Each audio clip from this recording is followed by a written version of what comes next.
and welcome to Technology Tap. I'm Professor JRod. Hey guys, guess who's back?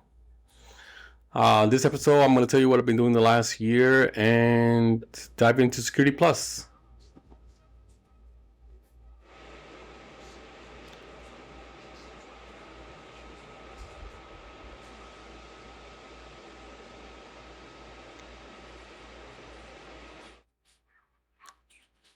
Hey guys, guess who decided to come back and do this thing again?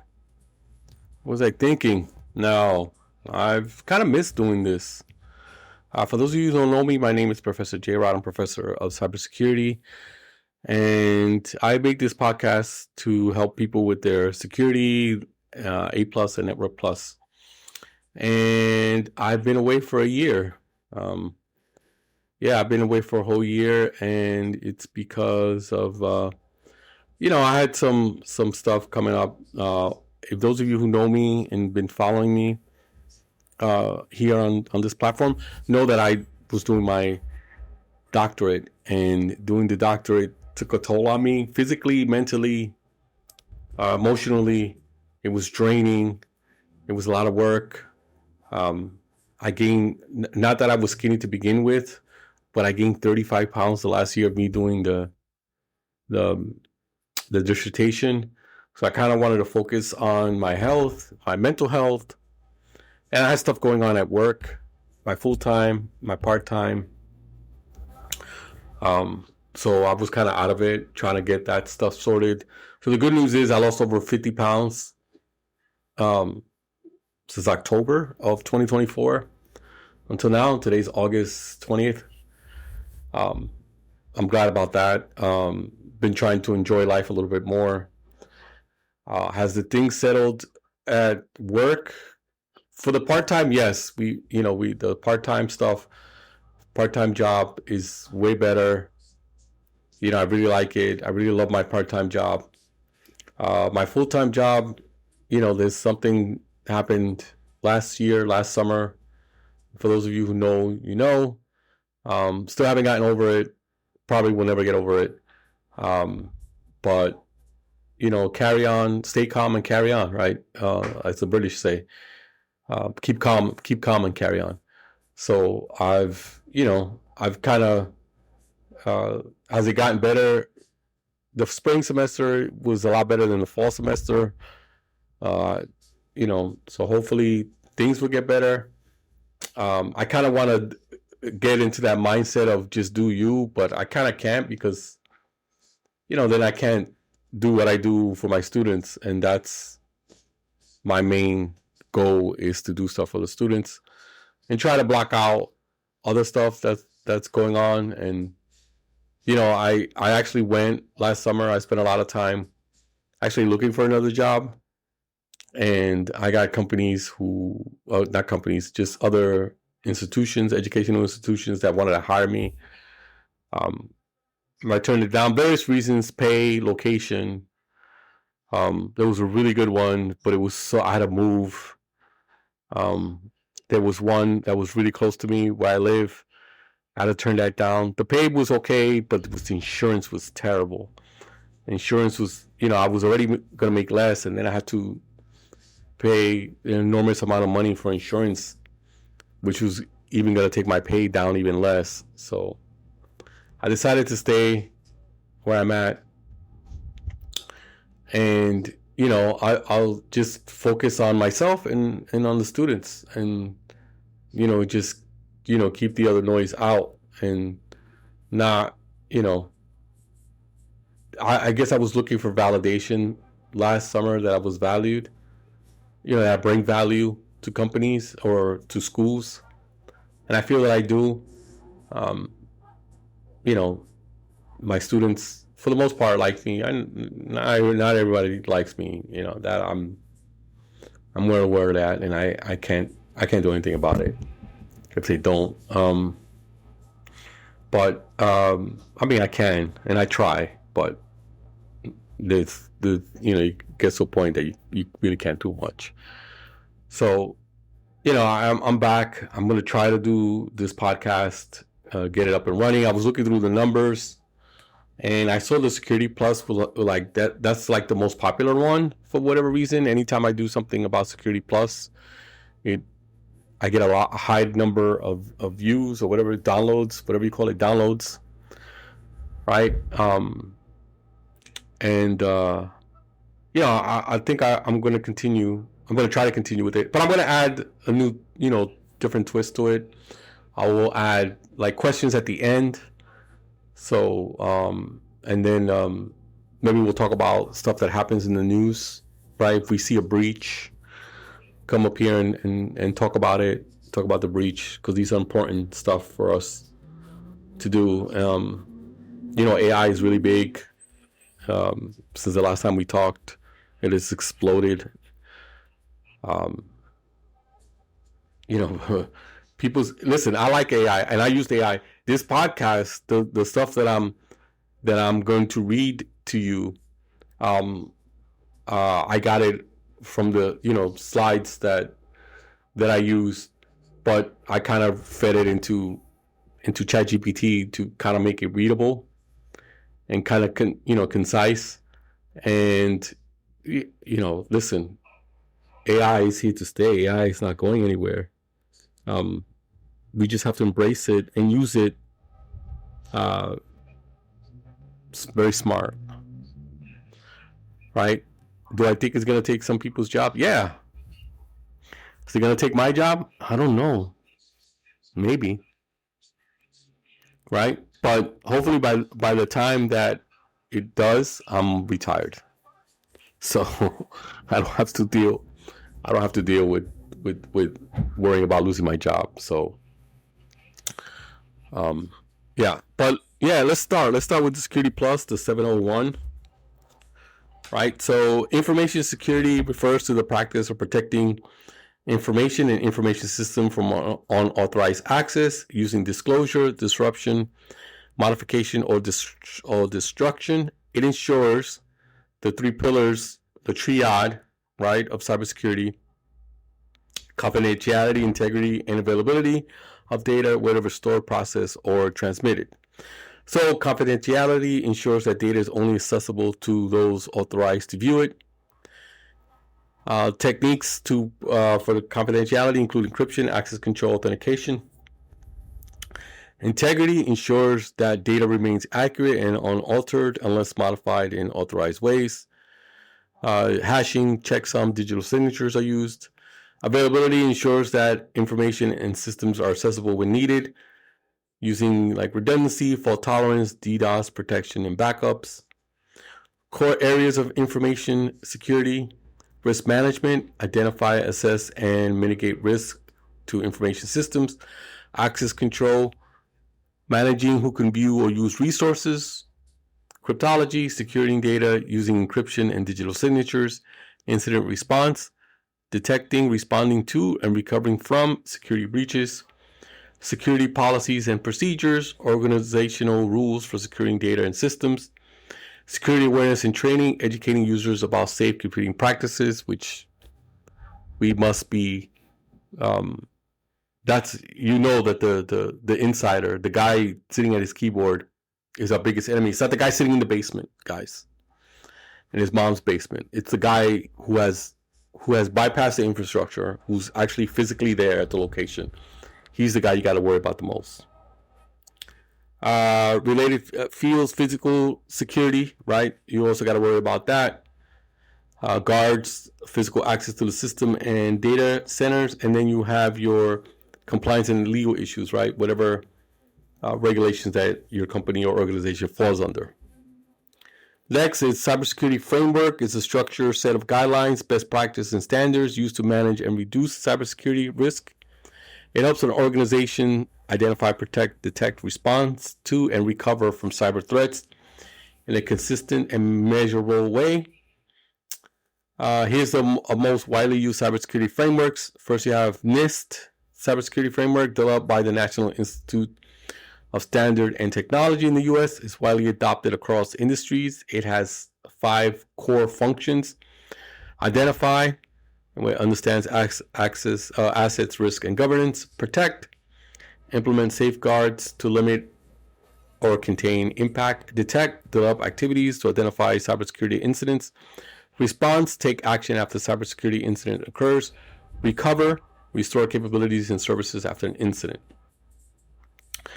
Next, we have the ISO Tech 27, ISO IEC 27001 and 27002. International standards for managing information security management systems. 27001 specifies the requirements for establishing, implementing, maintaining, and improving an information security management system. And 27002 provides best practice for controls. Next, we have CIS controls, Center for Internet Security, a set of 18 prioritized and actionable security controls categorized into three categories: basic, foundational, and organizational. And then COBIT, control objects for information and related technologies, developed by ISACA. COBIT focuses on governance and management of enterprise IT, blending cybersecurity with business objectives. Next, we have HIPAA, PCI DSS, GDPR, compliance-driven framework. These are regulatory frameworks specific to different industries. HIPAA is healthcare, PCI DSS is payment card, and GDPR is data protection and privacy in the EU. So why do we use a cybersecurity framework? It standardized security practice, aids in compliance and audit readiness, improves risk management, aligns cybersecurity with business goals, and enhance communications with stakeholders. Now, choosing the right framework, it depends on your organizational type, right? So that's how you use it. So whatever organizational type you fall under, you use that recommended framework. So if you fall under healthcare, you use HIPAA, you use NIST, right? If you're a global enterprise, you use ISO IEC 27001, right? So you use those. Gap analysis in cybersecurity.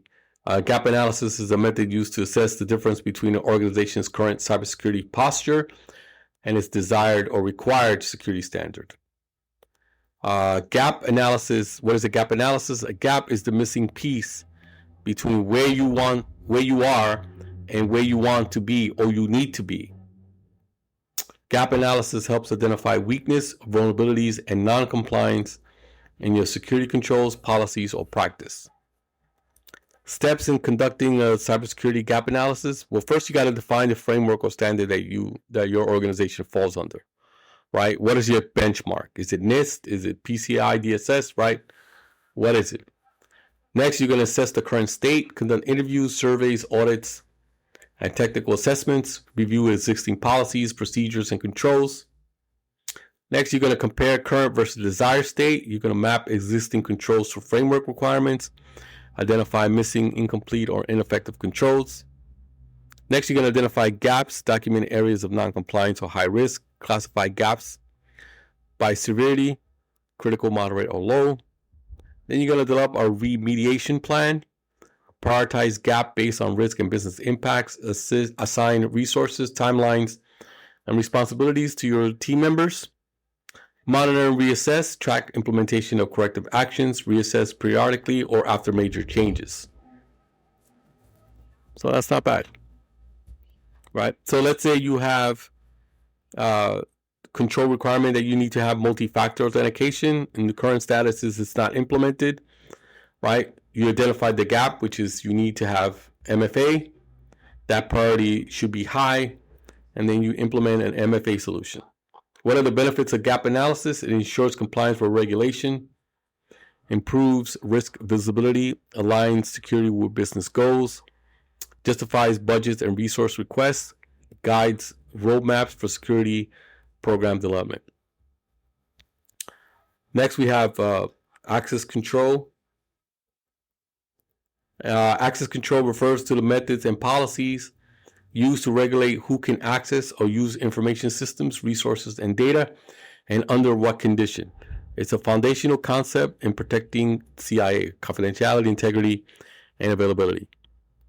So there are 5 types of access control model that we're going to talk about. First is discretionary access control, or DAC, owner controlled. The resource owner decides who can access it. Common in customer OS, like Windows file sharing. Flexible, but less secure. Then you have mandatory access control, or MAC. System enforced policies. Access is based on labels, right? Top secret, secret, public, private, confidential. Used in military government. Users cannot change access permission. Role-based control, or RBAC. Access is based on users' role in the organization, central to enterprise systems. The example, HR personnel have access to employee records, but they don't have access to financial records. Attribute-based control, access is determining by evaluating attributes, users, resource environments. And the example they give here, if a user is a manager and accessing from a company device and during business hours, then you can allow them to do that, as opposed to maybe not letting them after business hours, right?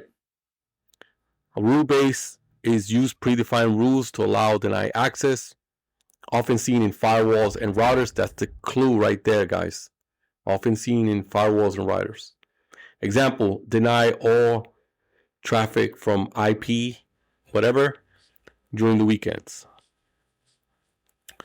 So access control mechanism, right? Identification, who is the user? Authentication, can you prove it? Authorization, what are you allowed to do? And accounting, when did you do and when? This is often referred to as the AAA, authentication, authorization, and accounting, which we will go over. A couple of last things that I want to go over before we get to the questions. Principle of good access control, right? Least privilege grants only the permission a user needs, nothing more, right? They don't need to have access to everything if they're, a tech.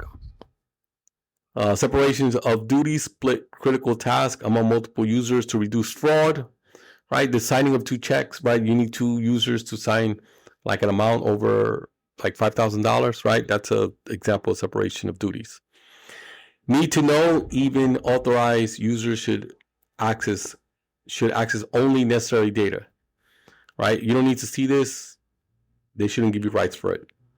Time-based or content-based access, limited access based on business hours or geolocations. Companies do that now. They only give you access. If you work somewhere else, they know they won't, right? Your stuff, some of your stuff won't work. Access control technologies, you have access control lists, file, folder, or firewall-based rules. Single sign-on, one login to access multiple systems. Federated identity, cross-organizations identity, using Google or Microsoft or your Microsoft login to log into different stuff. And multi-factor authentication combines two or more authentication factors. So an example scenario, an employee logs into HR portal using multi-factor. Based on RBAC, she can view employee salary information but cannot edit it unless she is part of the payroll team. Access is further restricted outside of office hours using ABAC, right? Attribute-based access control. So, all right. So now let's get to the questions. I'm going to give you 5 questions based on what we just went over. And I'm going to read it. I'm going to give you the choices. I'm going to pause for a little bit. And then, you see if you got the answer right. I will put this on TikTok. So if you want to follow me, Professor JRod, that's Professor, and then JRod. I'll put these questions up. And sometimes people are better like when they're looking at it rather than answering it. So, all right, here's the first question. A hospital IT department grants all nurses access to patient records, but restricts prescribing medications to doctors only. Which access control model is being implemented? A, discretionary, B, role-based, C, mandatory, D, rule-based. Give you a couple of seconds. All right, this one's easy. It's role-based, right? Yes, a nurse can look at the hospital records, but she cannot prescribe medication. Next is role-based control. I'm sorry, I just gave you the answer. All right, let's skip that one. Next, a military system classifies documents as confidential, secret, or top secret. Users are allowed to access information if their clearance level matches or exceeds the classification. Which method is being used? A, role-based. B, rule-based. C, discretionary. D, mandatory. I'll give you a couple of seconds there to think about it. What do you think the answer is? The answer is D, mandatory access control. Next, we'll do a project manager creates a share folder and manually grants access to only 2 team members while denying access to others. Which access control model is applied? A, mandatory. B, discretionary. C, rule-based. D, role-based. Oh, I'm sorry. C is role-based. D is rule-based. Think about it a couple of seconds. What do you think? The answer is B, discretionary. And it makes sense, right? Because she's using her own discretion. That's the clue. And the other clue is share folder. That's the other clue. That means that it's her computer. It's an OS thing. Here's one little tougher. A company requires that employees are grouped together by department to determine their access. Firewalls enforce filtering rules regardless of roles, and certain high sensitive files are only available to executives with an explicit clearance level. Which combinations of access control model are being used? Now, the key here is to make sure whatever answer you choose checks off all the requirements that they're giving you. Right? So here they're giving you 3 requirements. Make sure that they check off. I've seen this a lot with students C2, and then they just go with that one. So the biggest example I can think of is the A+ exam, where there was a question that it was like, if you have, which of the following cables does audio, video, and data? And people see HDMI and they pick that one because it does audio, video, but it doesn't do data. So regardless, even if you don't know what the other, if they have 3 other choices, even if you don't know what the other 3 choices mean or are, you never heard of them. If you only heard of HDMI and you know about HDMI, you know it doesn't do data, at least today, right? So you can't choose that one because it didn't meet all the 3 requirements. So anytime you have that choice, when they give you like, it's more than one, or they use the word and, make sure that you are covering both or all of the requirements that they're asking you to. Because if they don't, then it's going to be wrong. All right, so here's the choices. Role-based, rule-based, and MAC is A. B is discretionary, role-based, and rule-based. C is rule-based and discretionary only, and D is mandatory. So let me read the question again because I talked a lot in between. Our company requires that employees are grouped by departments to determine their access. Firewalls enforce traffic filtering rules regardless of roles, and certain highly sensitive files are only available to executives with explicit clearance levels. So which combinations of access controls are being used? A, role-based, rule-based, and MAC. B, DAC, role-based and rule-based. C, rule-based and DAC only, discretionary, that's DAC. And D is mandatory only. So I'll give you a couple of seconds to think about it. And the answer is, what do you think the answer is? The answer is A, role-based, rule-based, and MAC, right? Mandatory, right? Mandatory is, right, certain highly sensitive information, right? Rule-based is the firewall, right? And in the definition that I gave you that hint. And then role-based is employees are grouped together by departments, right? That's the role that they're playing. So, all right, that's going to put a bow on it today. I want to thank everybody who came back or planning on coming back to listening to me. I miss doing this, and hopefully I can keep doing it. And if you keep encouraging me, I'll keep doing it. You keep listening, I'll keep doing it. Nobody listens, I'll stop doing it. And even after a year, I'm not doing it. People were still listening, so I'm happy. Until next time.